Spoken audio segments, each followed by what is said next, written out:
comme vous le savez, la journée d'aujourd'hui et celle de demain est consacrée à la mémoire de Samir Amin, que certains d'entre nous ont eu le bonheur de connaître et d'autres de lire. Samir Amin a passé 50 ans de sa vie au Sénégal et dans le Sud global, et pour nous en tout cas, c'est probablement au niveau de l'économie politique progressiste, le plus grand penseur du XXe siècle. Mais parce que, ici même dans ce pays, depuis l'époque de la Fédération du Mali, et ensuite des institutions comme l'IDEP, le CODESRIA, et à l'Université de Dakar, contribué à l'émergence de toute une catégorie d'intellectuels organiques au Sénégal. La chance qu'on a eue, nous, peut-être qu'on n'apprécie pas aujourd'hui, voici un homme qui mériterait d'avoir une avenue qui porte son nom, ou en tout cas davantage. D'autres l'ont eu et il a une trajectoire assez paradoxale, métisse, français et égyptien, membre du Parti communiste qu'il fuit en Égypte et qui se retrouve en Europe. Il a choisi de comprendre la nature du système monde à travers une grille marxiste, mais qu'il va petit à petit essayer, si on peut dire, de tropicaliser, en tout cas d'en avoir une lecture du Sud global. Ses travaux sur cette économie politique ont porté principalement sur l'accumulation à l'échelle mondiale, le développement inégal, la loi de la valeur mondialisée, et petit à petit, il va commencer à comprendre effectivement que la grille devait sortir de l'eurocentrisme, et il va être essentiellement un penseur qui, avec d'autres comme Arrighi, Wallenstein, Gunda Frank, vont contribuer à cette grande odyssée d'une relecture du savoir existant de nos économies politiques dans la perspective de sortir les pays périphériques de leurs conditions. Et ça, c'était à la fois un travail de militant et un travail académique. Donc nous avons fait ce film qui s'appelle Samir Amin, l'internationaliste organique, pour donner l'occasion à ceux qui l'ont connu de parler, de lui donner lui-même l'occasion d'en parler, mais aussi d'avoir la chance de pouvoir redécouvrir les lectures, mais à travers l'audiovisuel. Mais avant d'en arriver à cela, nous avions au Grilla fait un autre film, il y a maintenant 12 ans, qui s'appelle Africom Go Home, base étrangère hors d'Afrique, qui malheureusement a eu raison dans l'histoire dans la mesure où la crise que nous avons dans le Sahel, que nous vivons aujourd'hui, a été prédite et analysée à travers cette nébuleuse terroriste qui a été instrumentalisée par l'impérialisme, mais aussi par la diffusion de ses bases militaires et toute cette problématique qu'on peut résumer sous le nom de Sahélistan. J'aime pas beaucoup cette analogie, mais qui montre effectivement comment l'instrumentalisation du chaos procède à une tentative de dépossession pour favoriser l'accumulation. Nous avons pensé vous mettre le teaser du film, c'est pas un grand teaser, mais ce film a été fait à une époque où justement on niait que l'Africom faisait ce travail et il fallait convaincre les Allemands qui accueillaient cette base américaine que son redéploiement sur le continent africain ne devait pas se faire et qu'on voulait fermer cette base. Et c'est donc dans ces conditions qu'on a eu à filmer cette base et à faire ce travail à partir de la critique des néocons. Ah, voici notre hôte qui aurait dû dire le mot de bienvenue. On ne peut que la remercier, Madame Gakaning, de nous avoir gracieusement prêté cet endroit pour cette commémoration. Ce n'est pas la première fois que nous collaborons. Merci. Merci à la place du souvenir. Et donc, effectivement, la place du souvenir africain, c'est un grand africain que nous allons commémorer aujourd'hui et demain aussi pour ceux et celles qui pourront se joindre aux efforts de Arcade qui, simultanément, va aussi célébrer son 10e anniversaire avec le professeur Kassé. Donc c'est vraiment une très belle contribution, modeste, comme je le disais, pour l'ampleur de ce grand économiste qui a écrit plus d'une 50aine de livres et dont une portion des archives et des livres se retrouve à ENDA. Donc je parle surtout aux jeunes générations qui ont tout intérêt à découvrir l'ampleur de cette œuvre vraiment importante et majeure. Donc on va vous asséner le petit teaser. Ce n'est pas de haute qualité, mais c'est quelques images pour ceux et celles qui veulent voir ce film. Il est sur YouTube, donc il est en version allemande, anglaise et sur la version française, qui est, elle, de moindre qualité. À l'époque, pour ceux et celles qui avaient suivi, nos ennemis l'avaient enlevé de l'Internet et on l'avait remis sur l'Internet. Et pour ceux et celles qui avaient suivi, on avait pu amener les Allemands à aller jusqu'au tribunal pour contester cette présence de base. Malheureusement, il y a eu l'attentat à Berlin et là, tous nos alliés qui, au fond, étaient quand même proches de nos vues, ont dû finalement dissuader la procédure. Et ça explique pourquoi une grande partie du rôle proactif de l'Allemagne après Merkel a continué. L'Allemagne elle-même a eu une base au Niger, a soutenu effectivement la construction de la maison de la prévention de la paix à Addis Abeba, mais a commencé à avoir un rôle de plus en plus proactif au niveau du continent africain. Ce n'est pas la seule. Il va y avoir d'autres puissances secondaires comme Israël ou la Turquie qui viennent dans ce grand jeu avec les Chinois, les Japonais, qui s'ajoutent aux pays de l'OTAN. Donc, c'est un peu ce teaser que je vous mets, juste pour vous rappeler que cette chose-là a existé, qu'on ne la découvre pas avec ce qui se passe au Niger ou au Mali, que c'était des choses à la fois prévisibles et dont il faut absolument comprendre la complexité pour éviter qu'ils fassent cette Afrique sans les Africains. Donc, le petit teaser d'abord.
Bon, la tristesse qu'il y a dans ce genre de choses, c'est que je regardais, on a perdu beaucoup de gens depuis 2019 dans ce film. Il y a 6 personnes qu'on voit dans le film qui sont parties. Aduna Ben Besle, vraiment, comme vous voyez, on est là à commémorer, le temps passe. Et c'est quand même important, je crois, pour ces gens qui ont eu la chance de faire ce travail, mais nous, on tenait surtout pour les jeunes générations de voir l'importance de cette œuvre. Ceux qui ont eu évidemment la chance de le connaître, de le lire ou de le redécouvrir, même moi, quand je regarde le film, bon, j'ai toujours l'impression qu'il y a des choses que je n'avais pas vues, etc. Pourtant, je l'ai fait, mais c'est quand même bizarre avec le temps, bon, la poésie, des images, etc. Évidemment, notre plus grand regret, ça aurait été que lui le voie. Et ça aussi, c'est une des grandes lacunes que nous avons. Nous ne célébrons pas les gens de leur vivant. Et ça, il faut vraiment faire cet effort pour tous nos aînés qui sont là, d'avoir l'effort de leur montrer le travail. Alors, je ne sais pas si vous avez des commentaires ou des questions.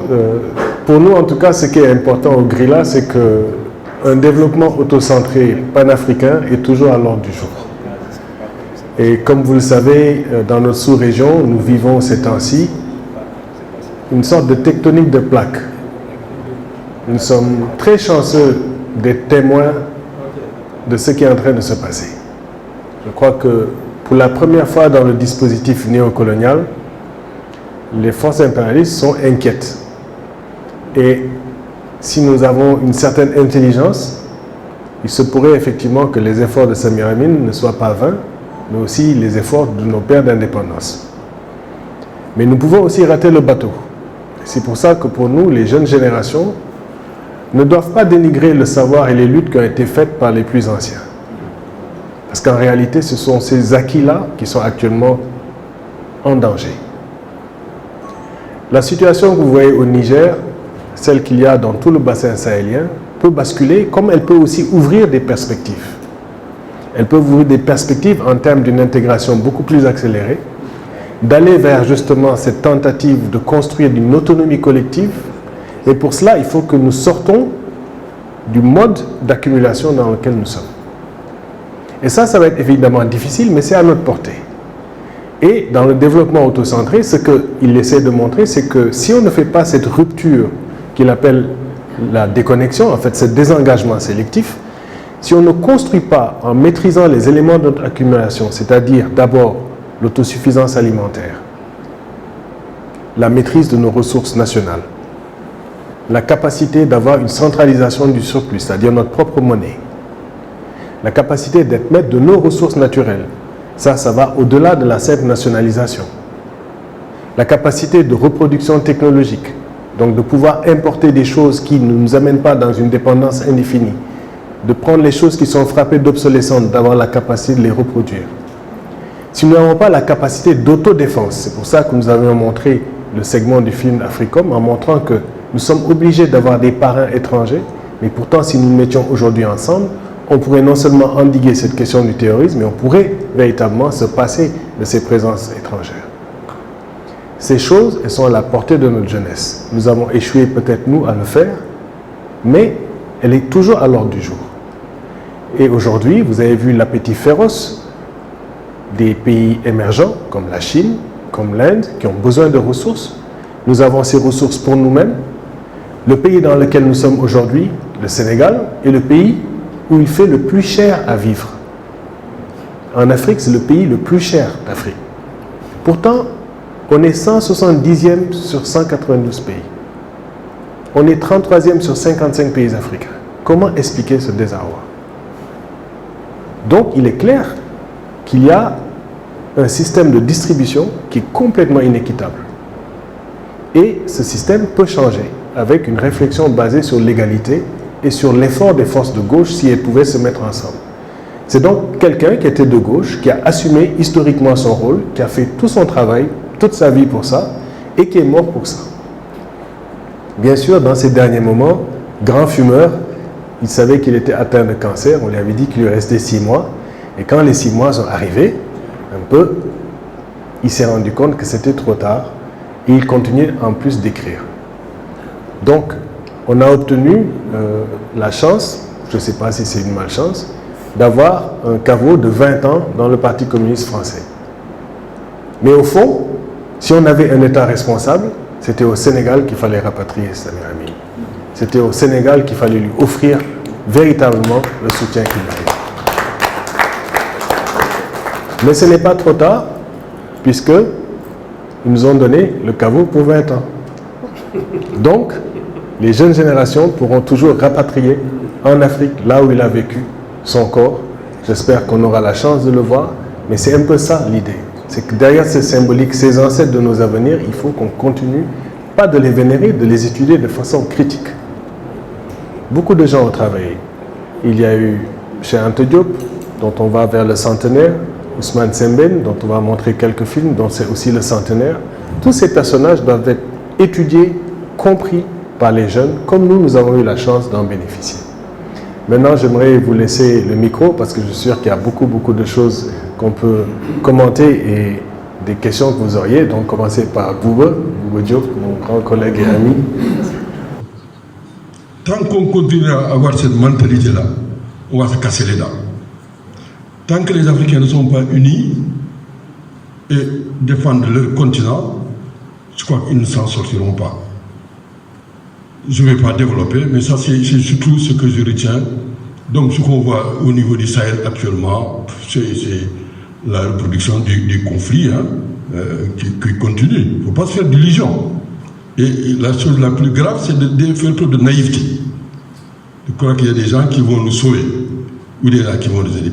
Alors, la deuxième chose, c'est à propos de Samir. Je voudrais juste dire, surtout aux étudiants, moi je leur dis que Samir, c'est l'économiste, mais il a beaucoup apporté sur deux questions. Moi, c'est des questions qui m'intéressent.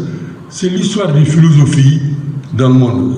Samir a fait quelque chose d'extraordinaire. Pendant plus de 30 ans, j'ai dit aux étudiants, commencez par lire cela. Et c'était une conférence qu'il a faite sur la pensée arabe, l'islam, comment c'est arrivé.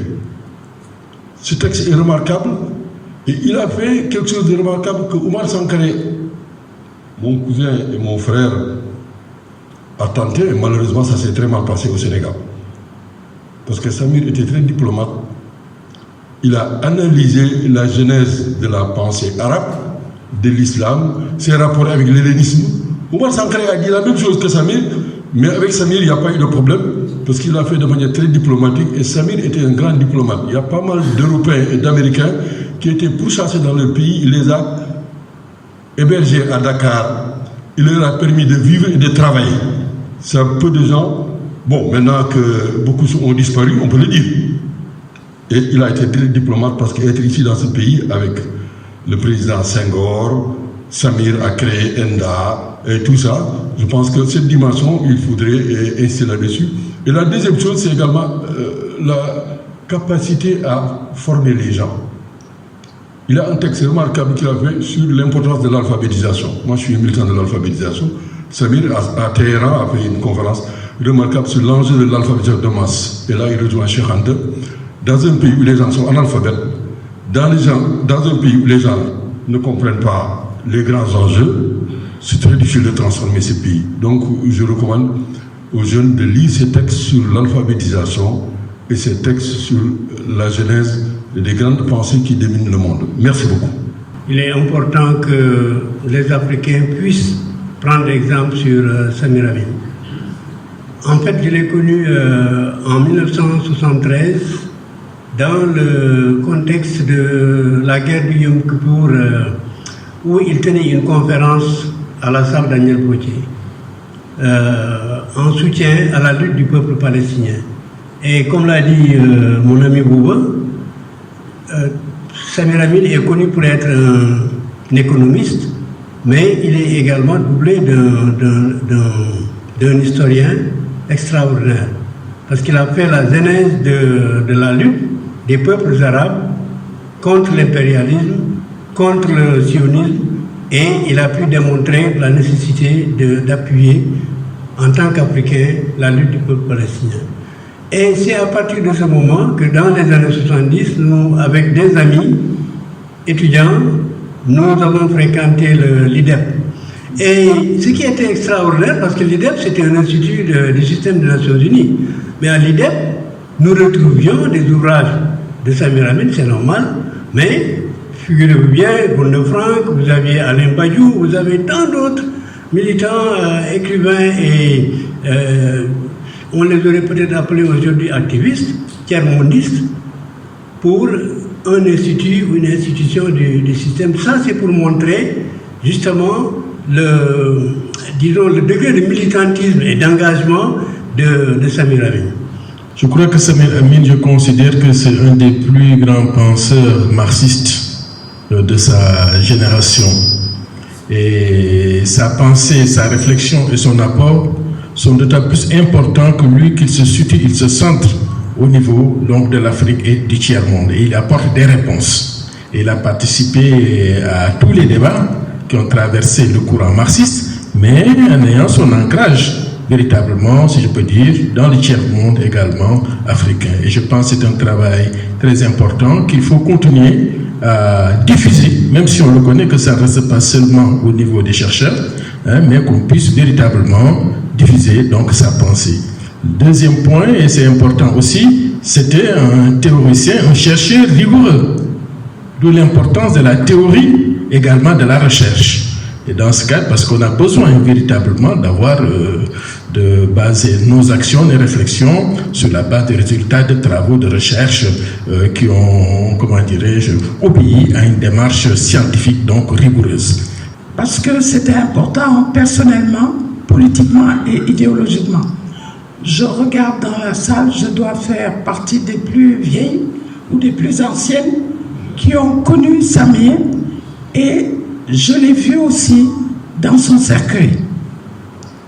Et je dois rappeler quelque chose dont on n'a pas beaucoup parlé, c'est que le jour où il partait, c'est un parent qui l'a obligé à partir. Il n'était pas bien déjà, mais il voulait rester. Il est parti, il est tombé devant sa porte, il n'a même pas pu rentrer chez lui et il est parti, on l'a emmené à l'hôpital, il n'en est jamais sorti. Ça pouvait passer inaperçu parce que effectivement les jeunes générations n'ont pas connu Samir, etc. Et j'ai pris de moi-même ce que j'ai jamais fait, d'écrire au président de la République Macky Sall par le biais de son conseiller culturel El Hadj Hamidou Kassé. J'ai dit à Kassé, Samir a passé plus de 50 ans de sa vie dans ce pays. Tout ce qu'il a fait en termes de réflexion, carrière professionnelle, c'est ici au Sénégal. Qu'il meure, c'est dommage, sa femme n'était pas en état, mais si elle était en état, moi j'aurais porté le principe qu'on vienne l'enterrer au Sénégal, parce qu'en dehors de l'Égypte où il a vécu très peu, c'est au Sénégal que Samir a vraiment vécu. Et c'est comme ça, à ma grande surprise, je dois dire, je ne m'attendais pas à ça, le président Macky Sall a aussitôt réagi, a demandé au ministre, au directeur de la recherche, au recteur de l'université qui pensait y aller en tant que recteur. Et c'est comme ça que, et moi, nous avons fait une délégation officielle et c'était la seule vraie délégation officielle. Et j'en étais fière devant la tombe de Samir, devant son cercueil, de voir que quand même ce Sénégal qu'il chérissait tant était présent. Parce qu'il a formé des générations et des générations. On avait discuté de l'idée, bon, comme d'habitude, il n'y a pas de suivi au Sénégal, on devait lui donner le nom de la faculté de sciences économiques. Et je me dis, c'est quelque chose qu'on doit porter parce que le nom de Samir Amin est ancré ici au Sénégal. Et c'est vrai que sa mort a perturbé tout le monde. C'était une mauvaise période. Et il n'y a pas eu le monde ni le niveau que moi j'aurais voulu qu'il ait de reconnaissance. J'ai vu Aziz, je ne l'ai même pas reconnu. J'étais en larmes complètement effondrée parce que j'ai connu Samir en 69. Ici, il nous a soutenus intellectuellement sur le plan politique. Mais c'est surtout sa femme qui, matériellement, Isabelle, qui chaque jour était avec nous. Quand les gens de Ande Dieuphon étaient en prison, c'est elle qui a pris les contacts avec des avocats en France pour venir les défendre ici. Mais lui n'a pas fait comme certains aujourd'hui. Il est passé par l'ordre des avocats du barreau de Paris, il est venu, je l'ai accompagné, on a visité le président du barreau du Sénégal et c'est seulement après qu'on a pu aller au camp pénal où les militants de Ande Dieuphon étaient arrêtés Pourquoi? Parce qu'on publiait un journal clandestin. Alors quand je vois la différence entre maintenant et il y a eu des condamnations 2 ans pour atteinte à la sûreté intérieure de l'État. Pour faire aussi un peu d'histoire, parce que maintenant on croit qu'on a tout découvert aujourd'hui et tous les militants de gauche ici sont passés par la prison, ont souffert, on a été, comment on dit, torturés. Moi, je travaillais pour une organisation internationale. On venait régulièrement m'arrêter dans mon bureau, devant tout mon personnel. Je couvrais 24 pays d'Afrique francophone. Combien de fois on m'a emmené au commissariat uniquement, et Samir et Isabelle étaient toujours là. Samir et Isabelle étaient toujours là. Un moment, on m'a pris, j'avais mon fils de 2 ans. C'est Isabelle qui est venue à la maison pour le garder le temps que je reste à la police, quelques jours, et repartir. Voilà le genre de choses que Samir, les gens ne connaissaient pas. Mais Samir, c'est lui qui a fait le lien entre l'Afrique, l'Amérique latine et l'Asie, sur le plan du tiers-monde. Et il a organisé la première conférence du tiers-monde. C'était je vais me souvenir, j'étais enceinte, en juillet 1972, où il a rencontré ici tous les grands intellectuels de l'époque d'Amérique latine qui avaient fait l'effort de venir du Mexique, du Brésil, du Venezuela, de Colombie. C'était la première fois que je l'ai rencontré. Parce qu'il venait de prendre l'IDEP. Il avait la possibilité, en tant que l'IDEP, qui était un cadre des Nations Unies, il a changé complètement la nature de l'IDEP. Et je me souviendrai de cette semaine où on a eu quelqu'un, je ne sais pas si c'est ici ou je l'ai lu ce matin encore, on parlait d'André Gunther Frank. Je pourrais citer les gens qui étaient là. C'était la crème de la crème intellectuelle de l'Amérique latine. Très peu d'Asiatiques, parce qu'à l'époque, ils étaient tous en guerre dans les luttes de libération nationale, etc. Et c'est par ça que Samir a commencé. Moi, j'ai voyagé avec lui, avec ce groupe-là, aussi bien au Mexique, en Asie, un peu partout dans le monde, où ils organisaient régulièrement ce fameux forum du tiers-monde qui a commencé après ça. Donc, Samir a permis cette ouverture. Et c'est pour ça qu'il y a toute une jeune génération ici, enfin jeune plus, parce que maintenant on est des 3e ou 4e âge, mais à l'époque, au niveau de l'université de Dakar, quand il y avait des conférences, cette salle-là était trop petite. Le plus grand amphi, qui était l'amphi de droit, était plein à craquer. Et c'était à 21h, ce n'était pas pendant les heures de cours. On marchait, on venait et on restait pendant des heures et des heures. Il y a eu des controverses entre Samir et Ablaye Wade. Ablaye Wade représentait le libéralisme et Samir le socialisme. Je pourrais citer des tas de rencontres auxquelles on a assisté et il a continué. Et je me souviens la dernière fois où on s'était rencontrés, c'était en Grèce, où il essayait de mettre ensemble les intellectuels de gauche. Samir était un intellectuel militant, au sens où il a pensé, par son écriture, par sa pensée, il pouvait aider les gens à comprendre. Et je crois qu'il a aidé. Vous savez, on ne connaît pas souvent sa vie. Il a dû quitter le Mali parce que lui faisait partie de ceux qui, au moment de l'indépendance, est parti au Mali pour aider, contrairement à ce qui s'était passé en Guinée, pour éviter que le Mali de Modibo Keïta ne tombe dans le piège de la Guinée. Et ils sont restés en essayant de créer un plan de développement qui reflète un peu l'idéal socialiste. Ça n'a pas marché parce que le temps n'était pas venu. Et c'est comme ça qu'il est venu à Dakar. Alors maintenant, il faut comprendre aussi le régime de Senghor. Parce que souvent on le critique, mais on oublie que c'est parce que c'était un intellectuel qu'il a accepté. Moi, j'étais de l'opposition connue. Personne ne pouvait organiser de réunions en général en Afrique, parce que c'était le temps des militaires, etc. Moi, avec Samir, on a pu organiser la première rencontre des femmes africaines qui a été à l'origine de la création de la femme, l'Association des femmes africaines pour la recherche et le développement. C'était représenté à Addis par le professeur Adediji, qui lui se disait quand même représentant du libéralisme, et les conflits ont commencé. Et j'étais là quand ils ont voulu humilier Samir. J'avais un bureau à l'IDEP pour qu'il sorte, parce qu'à ce moment-là, ce n'était plus possible. C'était le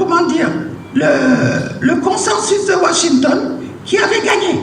Parce qu'on avait changé complètement l'IDEP qui formait de futurs planificateurs africains avec un idéal de gauche à devenir banalement une antre du libéralisme, etc. Donc, Samir il faut qu'on essaie de voir comment revenir. Bon, quand j'ai vu qu'on a brûlé les livres à l'université, j'ai dit, bon, notre projet là, mais c'est là où peut-être qu'il faudra rechercher les livres de Samir et voir comment on peut reprendre l'enseignement de Samir qui est primordial aujourd'hui à la faculté de sciences éco, mais aussi dans les sciences sociales de manière générale, parce qu'il avait créé à l'époque justement le tiers-monde des sciences sociales, et la première réunion, on était à Mexico, où effectivement l'ensemble des chercheurs en sciences sociales essayaient de repenser des alternatives par rapport à ce qui existait. Voilà pourquoi je peux parler des heures pendant Samir. Et des détails, Samir aimait manger. Il était un gourmand. Et il débarquait chez nous. Il ne nous saluait pas, il ne saluait personne. Il allait directement à la cuisine. Qu'est-ce que vous avez dit?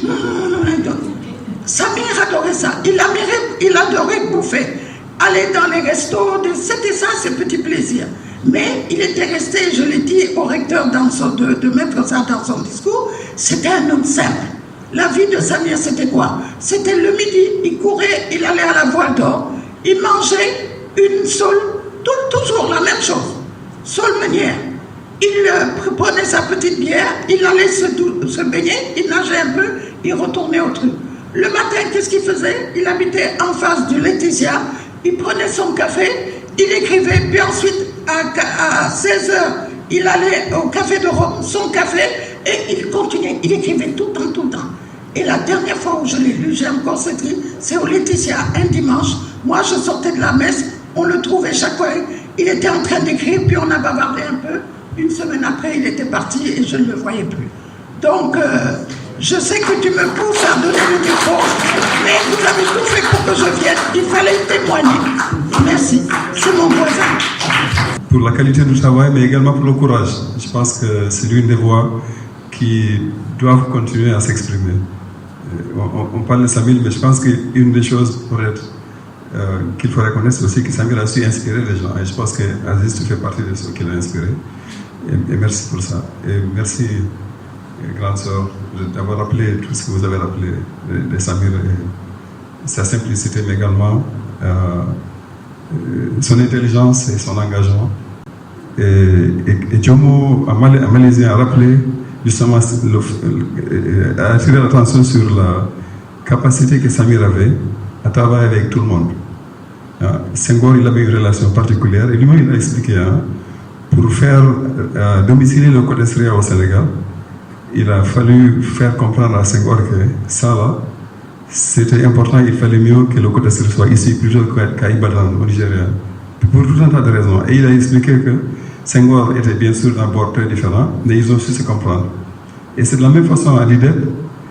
Quand il venait au Sénégal pour diriger l'IDEP, celui qui dirigeait l'IDEP, la CEA, la Commission économique des Nations Unies pour l'Afrique, était un libéral, un économiste libéral. C'était avant Adé Dejima. Mais ils avaient un rapport, ils disaient que le gars savait que lui, il était marxiste, mais ils avaient un rapport de travail et une compréhension mutuelle qui lui faisait laisser à Samir l'espace de faire ce qu'il voulait. Je crois que ça, c'est très important. Ce que tu as dit par rapport à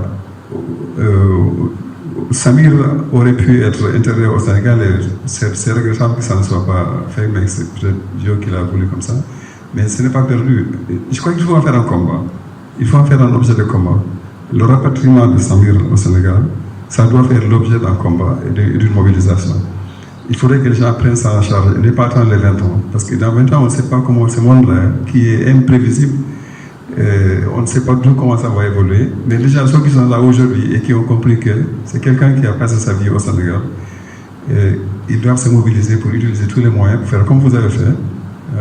Parler au président, parler à toutes les personnes qui comptent pour dire que finalement Samir ne veut pas rester à Paris. Il faut le ramener sur le continent et le ramener ici.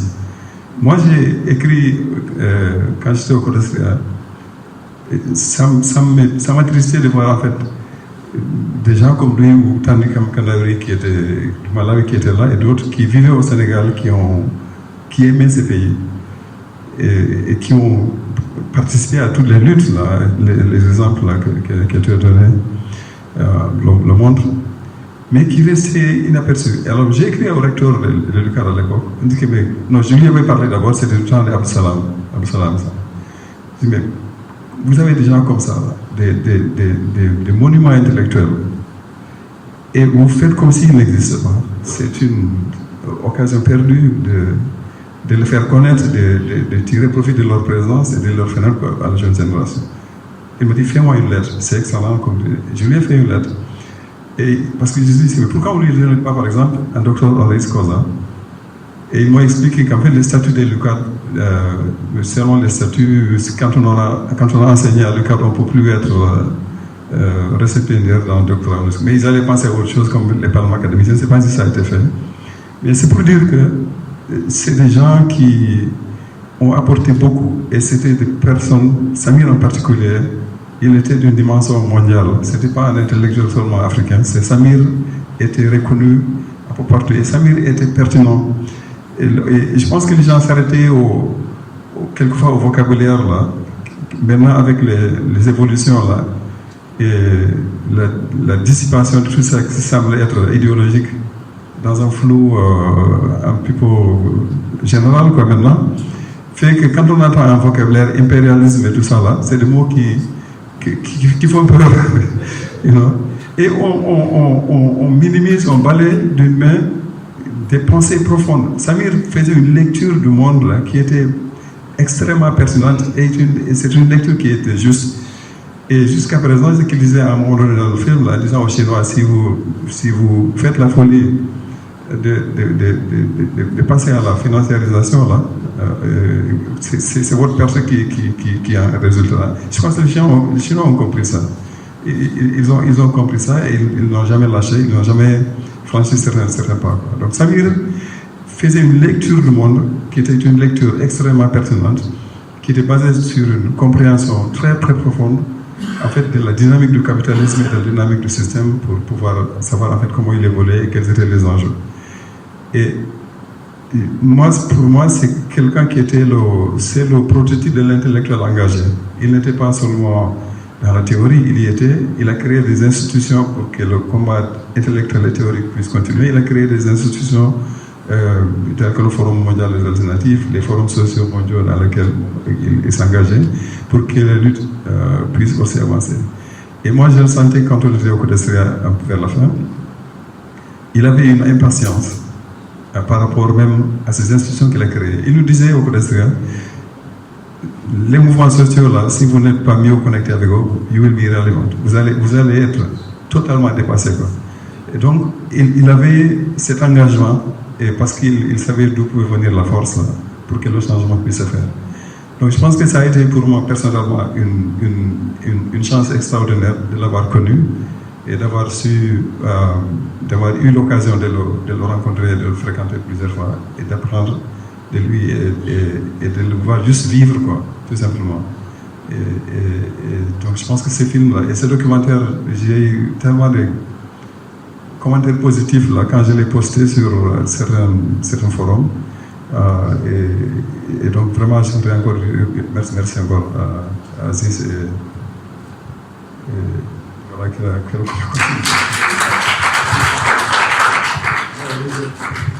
Le témoignage, c'est que beaucoup l'ont dit avant moi. Je salue vraiment des amis de très longue date dans la salle. Marie-Angélique, ça fait longtemps qu'on ne s'est pas vu. Vraiment, je te salue. Tu es une sœur, une vraie sœur. Pendant des décennies, on a cheminé ensemble. Ibrahim Sall, Codestria, vraiment, je vous salue et je vous remercie pour tout ce que vous avez fait pour les sciences sociales dans notre pays et pour l'Afrique. Le témoignage que je fais, c'est sur la générosité de l'homme. Voilà quelqu'un qui, moi personnellement, m'a adopté. J'avais un statut d'étudiant, vraiment apprenant à analyser les choses, à comprendre le monde, à lire le monde. Et très vite, Samir m'a considéré comme son poulain, sans que je demande vraiment. Et c'est grâce à Samir et à son aura au niveau international, beaucoup de gens l'ont lu, mais moi je l'ai vécu concrètement à Genève, en Suisse. Quand je me suis inscrit à l'Université d'études du développement de Genève, J'ai demandé une bourse, on m'a dit non, il n'y a pas de bourse. Toutes les bourses sont épuisées à présent. Donc cette année, il n'y a rien. Je me promenais sur l'avenue de la République et je rencontre Samir juste au pas de son bureau qui était au 10e étage à l'époque, de l'Université des Nations Unies. Il avait l'habitude, chaque fois qu'on se rencontrait dans des conférences, de me menacer, carrément, un bon grand frère. Qu'est-ce que tu fais ici? Je te dis d'aller faire un doctorat rapidement, comme la sociologie n'existe pas ici. Et ce jour-là, il fait la même chose. Il m'a presque giflé. Il dit, mais tu es encore là, qu'est-ce que tu fais là? Moi, je commençais à l'époque à enseigner à l'ENEA, l'École nationale d'économie appliquée de Dakar. Ce qui fait qu'on se rencontrait souvent. J'ai dit, mais ça veut dire, moi j'ai une inscription, mais je n'ai pas de bourse. Et je ne peux aller à l'étranger qu'en ayant une bourse parce que je ne peux pas amener mon salaire, je dois le laisser à la famille qui doit survivre. Il m'a dit, mais tu as quelle inscription? J'ai dit, j'ai une inscription à Paris Sorbonne. J'ai une inscription à l'Université d'études de développement, mais j'ai demandé partout là-bas, je n'ai pas. Il me dit, tu es inscrit à l'UID de Genève? J'ai dit oui. Il me dit, alors, on est monté de ce pas à son bureau. Il a écrit 2 lignes sur un bout de papier. Il a mis dans une enveloppe. Il m'a dit, voilà, à la poste n'est pas loin de là. C'est juste à la pharmacie de Daniel Solano là. Mets ça dedans. Je mets cette lettre à la poste. Une semaine après, un fax est arrivé à l'ambassade de Suisse pour dire de contacter Pape Ndiaye Diouf à l'ENEA parce qu'il doit se préparer à venir à Genève parce qu'il a une bourse. Il avait à l'époque une aura extraordinaire à Genève et à Paris, notamment. Et quand la note semble-t-il est arrivée, on m'a raconté bien après. Le directeur de l'Université d'études de développement de Genève, qui est quand même une des institutions des universités les plus cotées au monde, a convoqué une réunion de crise. Pourquoi? Parce que c'était la première fois qu'ils avaient reçu une recommandation de Samir Amin, qui était membre du conseil scientifique d'administration de cette institution-là depuis 20 ans. Il n'a jamais recommandé quelqu'un. Donc, vraiment, moi j'ai profité de cette aura de Samir Amin en débarquant à l'institut. Déjà en 2e année, on me considérait comme un collègue. On me confiait des séminaires. Ça, c'est vraiment grâce à Samir. Ce n'est pas mon savoir. C'est parce qu'on me savait proche de lui et étant un de ses je dirais, talibés. Et tout de suite, on m'a mis aussi comme les talibés les plus élevés là-bas. Donc vraiment, que Dieu ait pitié de son âme. À Genève, il avait une aura extraordinaire et à l'université et dans toutes les structures qui travaillaient avec le tiers-monde. Notamment, j'ai vu tout à l'heure qu'ils ont organisé un atelier en 2018 au niveau du CETI, où j'ai été membre du conseil d'administration pendant de longues années, qui est le centre d'études du tiers-monde de Genève, où toutes les sommités du monde qui travaillent sur le tiers-monde sont invitées. Il a été invité même récemment, avant sa mort. Donc, c'est dire qu'à Genève, véritablement, il avait toute la côte. Et c'est sa pensée qui lui a donné cette côte-là. Ce n'était pas vraiment non, c'était la pensée. Parce que la pensée de nos familles, ce qu'elle a amené dans la sociologie politique et la science politique en général, notamment l'économie politique, c'est de penser différemment le monde. Il a aidé à penser différemment le monde. Il y avait une pensée dominante depuis longtemps là-dessus, et qui était à la faveur des dominants, bien sûr. Mais la pensée de Samir Amin est venue nuancer cela. Remettre en cause, prendre de la distance, comme disent les anthropologues, prendre de la distance, décentrer la réflexion sur le monde. Ça, il a réussi à le faire. Vraiment, bravo à lui. Et ça, c'était le témoignage que je tenais absolument aujourd'hui à faire. J'aimerais insister tout simplement sur le concept de déconnexion et de l'accumulation interne pour la construction nationale. C'est une question qui est, à mon avis, fondamentale. C'est une question qui est, à mon avis, essentielle. Pourquoi c'est essentiel? L'accumulation interne, c'est possible au Sénégal. Moi, je donne simplement l'instrument budgétaire par rapport à des investissements possibles qui pourraient être faits. Si vous prenez le budget de 2023, vous avez au moins 5 000 milliards. La dette, c'est 1200 milliards 400 millions. Le personnel, c'est tout à fait le même montant. Donc c'est la moitié de 5 000 milliards. Vous avez 2500 milliards restants. Le 2500 milliards restants, compte tenu des recettes pétrolières, parce que ça c'est le budget de 2022, c'est des recettes disponibles pour faire un investissement dans des secteurs productifs. C'est fondamental. Alors, la question que ça me pose, c'est la question du développement. Alors, les 2500 milliards, si vous répertoriez des secteurs dans lesquels le Sénégal est absolument en retard, vous avez le secteur agricole, nous importons 96% de ce que nous mangeons. C'est-à-dire nous exportons le travail pour les autres. Le secteur du textile dans lequel le Sénégal a connu un bond en arrière. Bounoudia nous avait laissé un système embryonnaire qui s'est développé juste dans les années 70 puis s'est effondré. Donc là aussi c'est un secteur qui est extrêmement porteur. Nous avons le secteur de la métallurgie parce que le Sénégal va produire du fer, non pas pour exporter mais pour transporter. Même si on ne peut pas faire de la sidérurgie, faire de l'acier, on peut faire de la petite métallurgie. Donc sur les 2500 milliards qui restent, c'est un instrument de financement de notre propre développement. Je ne parle pas de la question de la monnaie parce que là c'est plus complexe. Alors, moi je me suis toujours interrogé sur la question de savoir, mais pourquoi ceux qui nous dirigent, les équipes qui nous dirigent, n'utilisent pas l'instrument budgétaire pour faire avancer le pays. Parce que c'est des centaines de milliers d'emplois, ce n'est pas des trucs, c'est des choses qu'on peut calculer, qui peuvent être créées dans un délai tout à fait restreint. Alors c'est pourquoi la notion de déconnexion elle est extrêmement importante et je pense qu'ultérieurement il nous faudra voir les mécanismes de développement concrètement qu'il faudra utiliser dans le cadre d'une planification de notre propre économie. Et ça c'est des questions qui peuvent être réglées dans un délai de 5 à 10 ans. Tu vois. Voilà en fait ma petite contribution et je vous remercie de cette séance qui est extrêmement importante. Merci. Mais nous, on est d'abord des Africains, hein, donc le dispositif arabo-islamique, on peut se plier, mais il y a des limites. Il y a des gens qui sont chrétiens, donc il faut aussi respecter toutes les confessions. Et de toute façon, l'islam est bien fait, on peut payer la prière qu'on a manquée. Voilà. Maintenant,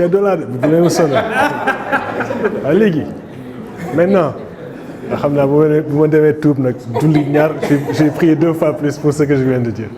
Bon, alors,